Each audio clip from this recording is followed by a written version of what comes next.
குருவின் தினம் ஒரு சுவடுகளில் இந்த கருவூரார் குருவை பற்றி நம்ம இதுவரை எங்கேயுமே பேசினது இல்லைங்க. நிறைய இடத்துல கருவூரார் குருவை பற்றி நிறைய வாசகங்களும் விளக்கங்களும் கொடுத்துருக்குறோம். அவருடைய விளக்கங்களில் எதெல்லாம் மேன்மையானதுன்னு அவரை தேடி தேடி அலைந்து எங்களுக்கு கொடுத்த ஒரே ஒரு பதில் அவர் கருவூராரின் கூற்றுன்ற வார்த்தை தாங்க. அப்படி அவர் என்னதான் செய்தாருன்றதுக்கு இந்த தமிழகம் மட்டுமா, இல்லை இந்தியா மட்டுமா, இந்த பூமி அனைத்துமா, பிரபஞ்சம் மொத்தமான்னு கூட பார்த்தா எங்கே தேடினாலும் அவருடைய கூற்றுக்குள் அனைவருமே அடங்க ஆசைப்படுறோங்க. ஏன் அப்படின்னு கேட்டால், இந்த நீர்ன்ற ஒரு விஷயம் எங்கேருந்து உருவாகுதோ அங்கேருந்து அவர் பிறப்பு ஆரம்பமாகுதுங்க. இப்போது எல்லாருக்கும் புரியுதுங்களா? நீர்ன்றது எங்கே உருவாகுதுங்க? இந்த பூமிக்கும் மேலே இருக்கிற பிரபஞ்சத்தில், அதாவது மேகம் அப்படின்ற ஒரு விஷயத்துலேருந்து உருவாக்கப்படுதுங்க. அப்படி மேகநாதன்ற பேரையும் அவருக்கு சூட்டலாமா? அற்புதமான பேருங்க. சரி, அது மட்டும்தானா? குருவுடைய பெயரில் 4 சாஸ்திரங்களை உருவாக்கியிருக்கிறாங்க.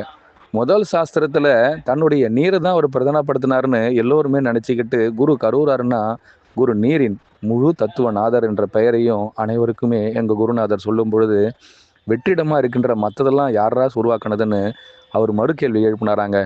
அப்படி ஒரு ஆலயத்துக்கு நாங்கள் செல்லும் பொழுது அந்த ஆலயத்தில் அவருடைய பிரதிநிதித்துவம் எப்படி இருந்ததுன்னா, நீருக்குள் நான் அக்னியாக இருக்கின்றேன், நீருக்குள் நான் சூரியனாக இருக்கின்றேன், நீருக்குள் நான் சந்திரனாக இருக்கின்றேன்னு இன்னொரு பெரிய விளக்கத்தை கொடுத்தாருங்க.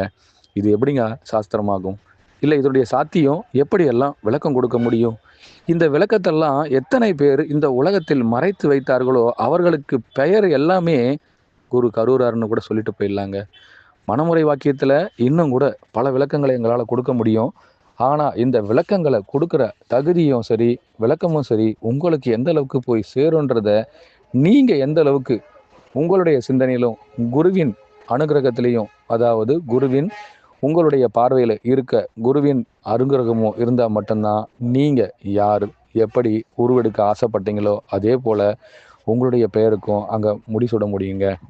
குருன்ற விஷயத்தில் அவர் எந்த அளவுக்கு தன்னுடைய போதனைகளை எப்படியெல்லாம் இந்த பூமி முழுவதும் பரப்பி காட்டினாருங்கிறதுக்கு தென்னாட்டுடைய சிவனே போற்றுன்ற வார்த்தைக்கு கூட அவரை அதிபதினு சொல்லலாங்க. ஏன் அப்படி சொல்லணும்? இன்னும் கூட யோசிச்சு பாருங்களேன். ஒரு சீடனை உருவாக்குவதில் அவரை போல கரு ஊரார் என்ற வார்த்தைக்குள் அவர் முழுமையாக இருந்தார்னா அவருடைய பெயரை கூட ஏன் இன்னும் அதே பெயர் சொல்லி அழைக்கணுங்க? கருவாய் இருப்பவர் தான் எல்லோருக்கும் காரணமாக இருக்கின்றார்னா அந்த கருவையே உருவாக்குபவரையும் ஏன் அந்த பெயரை வச்சு அழைக்கக்கூடாதுங்க?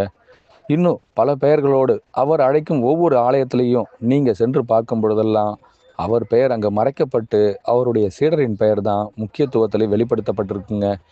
ஏன் ஒரே இடத்துல இருக்கணுன்றதுல இன்னும் அந்த கரூர்ன்ற ஊரில் மட்டும் குருவின் பெயர் இருக்கலாம், அந்த ஊரில் மட்டும் அவர் இருந்திருந்தாருன்னா அந்த ஊருக்கு மட்டும்தான் அது பிரசித்தி பட்டிருக்குன்னா, அப்போது உலகத்தில் எந்த இடத்துல ஒரு தத்துவத்தை உருவாக்கின குருநாதரின் பெயர் அங்கே இடம்பெறுகின்றதோ அங்கேயே அவரின் நிலைநிறுத்தப்பட்டார்ன்றதுக்கு யாரெல்லாம் தன்னுடைய குருவின் பாதத்தை தொட்டு உச்சநிலையை உணர்கின்றார்களோ அவர்கள் அனைவருக்குமே அவர் எப்பேற்பட்ட கருவானா இருந்திருக்காருன்னு நீங்கள் அங்கேயே புரிஞ்சுக்கலாங்க. உங்களுடைய வாழ்க்கையில் நான் உங்கள் கருவில் கரு வளரும் ஒரு தன்மையை எப்படி உருவு கொடுக்கின்றேனோ எங்கள் கருவாய் நீங்கள் மலர ஆசைப்பட்டால் உங்கள் கரு ஊலத்தில் நான் கருவுராராய் தெரிகின்றேன். கரு உலரட்டும், கரு மலரட்டும், கருவாய் நீங்கள் மீண்டும் வெளிப்படும் பொழுதெல்லாம் கருவாய் உருவாய் திருவாய் நான் உங்களுக்குள் மலர்கின்றேன்.